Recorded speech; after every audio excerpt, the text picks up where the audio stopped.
Greetings and welcome back to Citizens of the Frontier. This is OP4 report beta for the Adventure Proving Grounds. Our team has just completed their second full session. Went very well. They made great progress. We're going to go over a little bit of that now and then move on to what lies ahead. If you haven't kept it up to date, definitely take a view of Proving Ground Session 2, The Rescue. That video we dropped last week. And, it'll bring you up to date on firsthand on what happened. So let's take a look at what the players have done so far.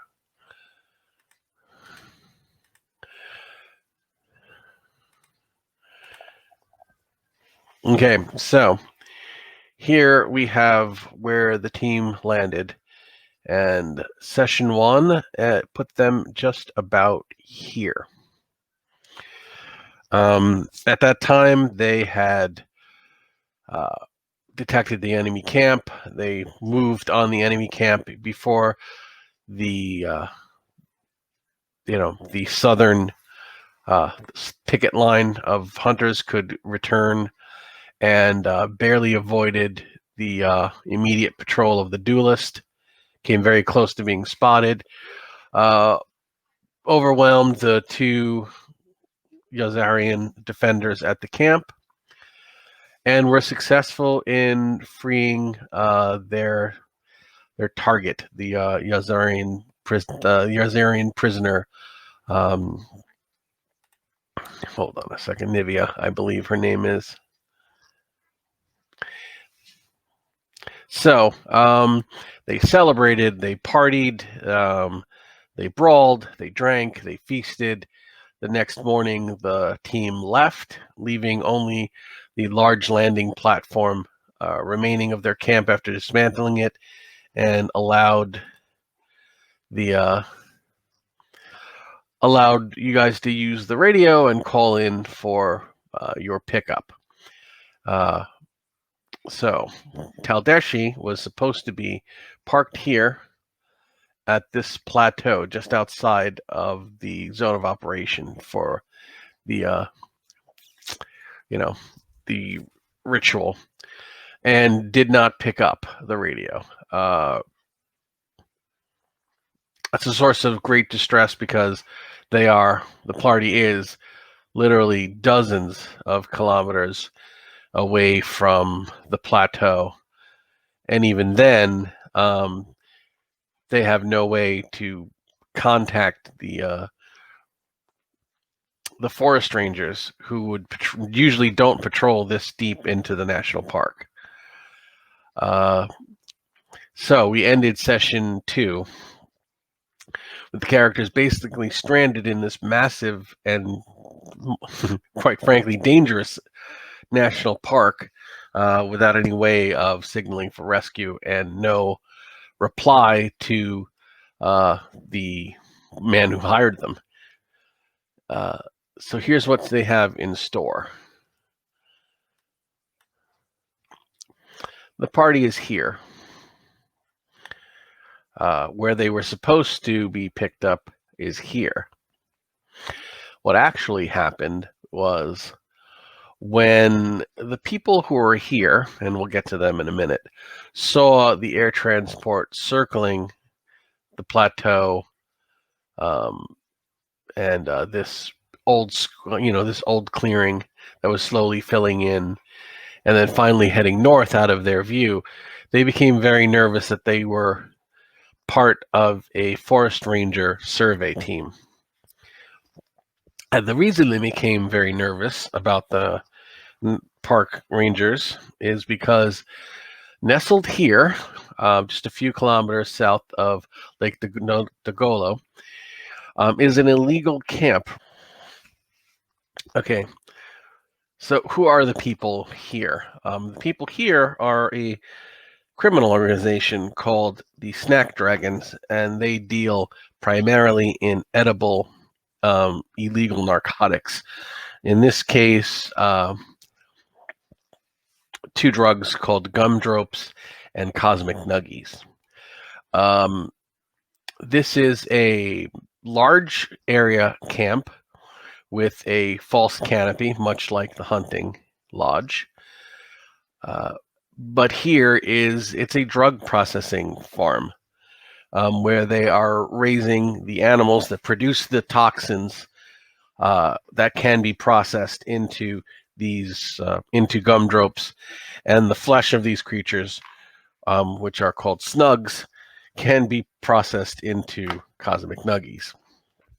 These are very popular and a little dangerous drugs, primarily ingested by Vrusk and Dralocytes, respectively.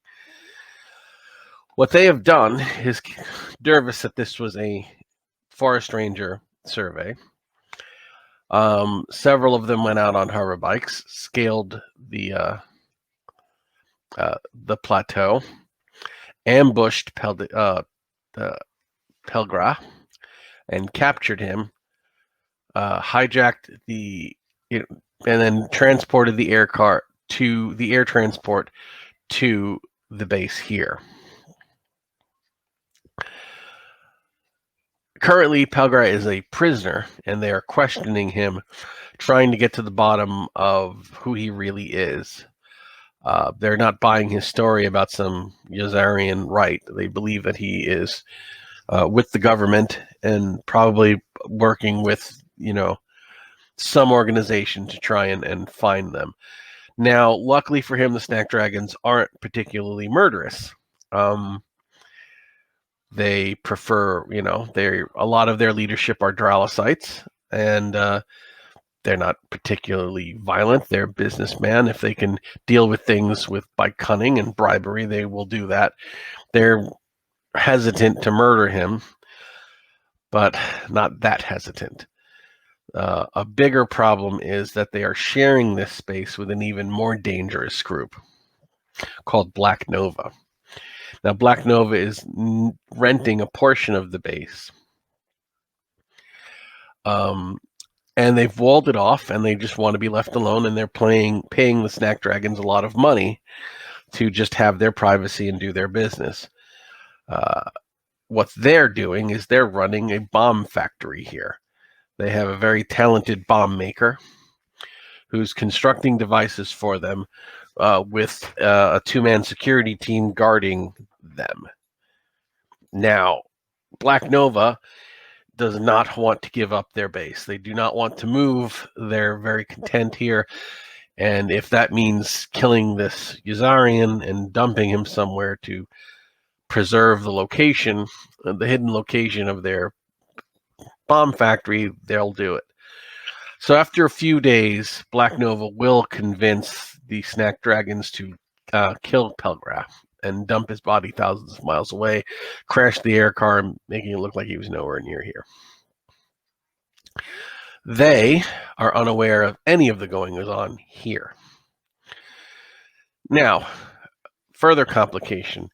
The Yazarian woman that they've rescued, Pelgra's wife, I think her name is Novia. I'll double check that. Unbeknownst to her husband, she is pregnant again with their hoping to deliver her second child. Unfortunately, she's at very high risk. Her Yazarian subspecies, they're taller and tanner and more physically muscular. They have some genetic difficulties breeding with others of their kind. I'm making that up. So all of her pregnancies with her husband have been very high risk. She's kept most of this from her husband, so he doesn't worry.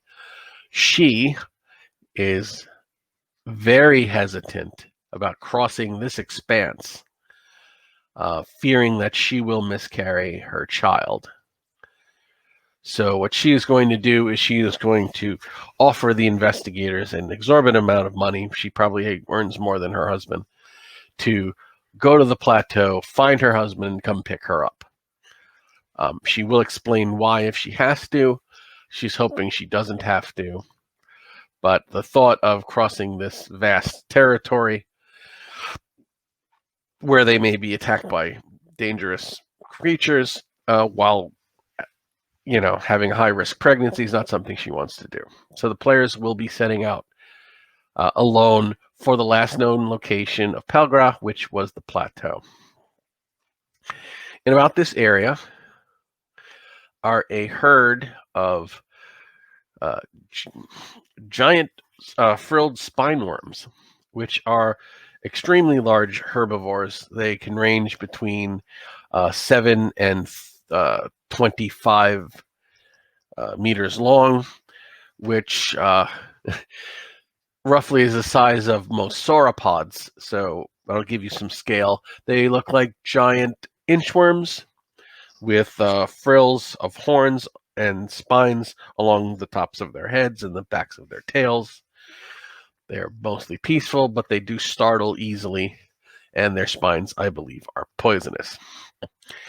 Now, if the players head south, they're probably going to run into them. And if the things go badly, there may be combat. That's something they're going to need to be careful about. The people at this camp also know about the frilled spineworms, and if they're spooked, they're going to go on alert. Now, the players may get all the way to the plateau and find the gun casings and blood and the missing air car, and then possibly be able to, ascertain where this camp is. More likely than not, if they're coming this way, they may run into some trails of the camp patrolling on their bikes a bit. They don't get out much, but if they get within 2 or 3 kilometers, they're going to see that ahead is a massive clearing with sunlight coming in through the canopy, which is going to be odd. It's almost going to look like a spotlight in the darkness of the forest floor. So I do expect the players to stumble upon this camp at some point, where they will have to rescue Pelgra and recover the air car to recover his wife and live happily ever after. The good news is the security here is light.